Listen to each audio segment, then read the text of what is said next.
China itself first. China is absolutely bizarre because for 2.5 years they had the strictest zero COVID regime of anywhere in the world. Massive testing, you required a QR code to go into the supermarket, to get onto a train, to go into a bar or whatever. Incredibly strict regime. If you tested positive, you were quarantined, your contacts were quarantined. If one person tested positive at Disneyland in Shanghai or wherever, then everybody who was there at the same time had to be tested and wouldn't be let out until they had been tested. This was incredibly strict. And yet, in the end of November, beginning of December, last year, they pivoted, they turned on a sixpence. That maybe they did so because people were starting to protest, maybe they did so because they knew from their own surveillance they were losing control, maybe they realised it was unaffordable.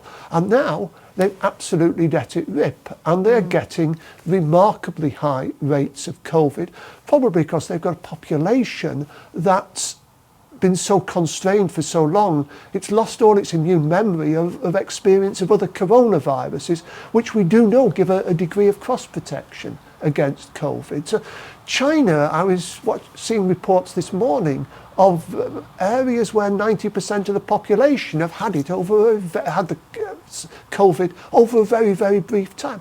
I can't think of anywhere else in the world that's happened. It's a remarkable demonstration, I believe, of what happens when you constrain a respiratory virus completely for a long period, and indeed constrain all respiratory viruses substantially for a long period, and then suddenly pull all the stops away.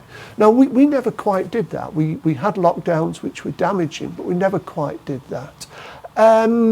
What we have now here is most people in their general lives are behaving normally. Maybe one person in 20 still wearing a mask on the tube, rather fewer in the supermarket. But there is a sort of selective adoption by what I would call the laptop classes of behaviours that are convenient to them, like not going to work a couple of days a week, saying that they're as efficient working from home. Some probably are.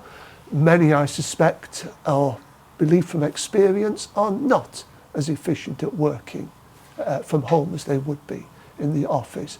So there's all sorts of strange behaviours that have changed, and I think that's going to have major consequences. Yes, I think, and one of those is the kind of default assumption about what you should do when you're ill. You know, the sort of idea that it's very, I'm finding it very contradictory at the moment. On the one hand, it's almost as though COVID never happened. You're back to kind of powering on through however you feel like. On the other hand, then you get some guidance that sort of goes, oh, if you're not feeling well, stay at home. And you can see this kind of playing out through schools and education services. And it does seem to be that sort of idea we had of ourselves as a society, where, you know, sort of a basic social contract. We go to work, we're expected to go to work, children are expected to go to school, and we in turn expect things to be, you know, provided, such as education or healthcare services.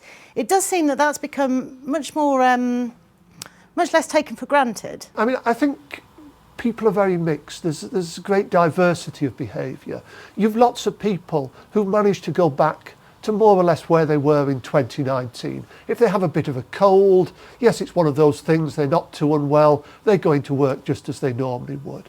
But you've also another large swathe of people who've become conditioned through the pandemic with the slightest bit of a sniffle, no, I must stay home. And it feeds to this disruption, this fear and a disorganisation of how society was. Now we have my erstwhile employer, the UK Health Security Agency, saying, yes, if you've got a cold, you should stay home, without, so far as I can see, saying anything much about severity there, and also saying that you should wear a mask, which to me actually sounds rather stupid advice. One, because masks don't work terribly well as protection of others against respiratory infections, and secondarily, we're trapping a lot of virus directly against your face and nose, which you're going to recycle into yourself, which I thought was actually one of the points that Jenny Harries used back in 2020 to argue against the use of masks.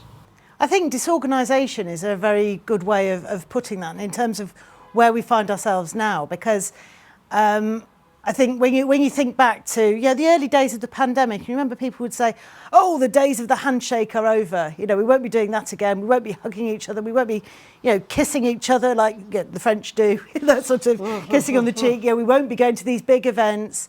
And, and it seemed to me for quite a while that maybe that was true because everyone was so nervous. And then now you have this sense of, so it's back. But as you say, the behaviour is very mixed. So you're constantly trying to work out who is coming from where, if you like, in terms of which form of behaviour people are going to be most comfortable with and what might kind of push things back.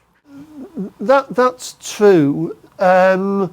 I think most people now, if you stick out your hand to make for a handshake, it's very, very rare now to find somebody who refuses to take your hand, at least in my circle. But sometimes, yes, you have to make the first move. Perhaps they're as nervous as you are of thinking that they're going to commit some social faux pas by sticking out their hand towards me. Well, in that case, I'm going to make the first move and I'm going to stick out my hand to them. More generally, I think, and this goes right back to the start of the pandemic, there was an unwillingness to recognise how delicate society is, how much it depends on social mores and customs and behaviours that are absolutely ingrained, and to really tear those apart for 2 years sets in motion a terrible confusion, which we're gradually coming out of, and we still see late spasms of that confusion with the bringing in of restrictions of people coming in from China. That can serve no useful purpose. Even if you go back to the peak of China arrivals pre-pandemic, it was a couple of thousand a day. Well, even suppose, and this is based on arrivals from China to Milan, half the people coming on a plane happen to be infected with COVID. That's 1,000 a day, compared with 250,000 domestic cases of COVID per day. Even if we went to that, it would be a drop in the bucket. So testing Chinese and saying you can't travel unless you've got a negative COVID test isn't going to achieve anything in the great scheme of the pandemic.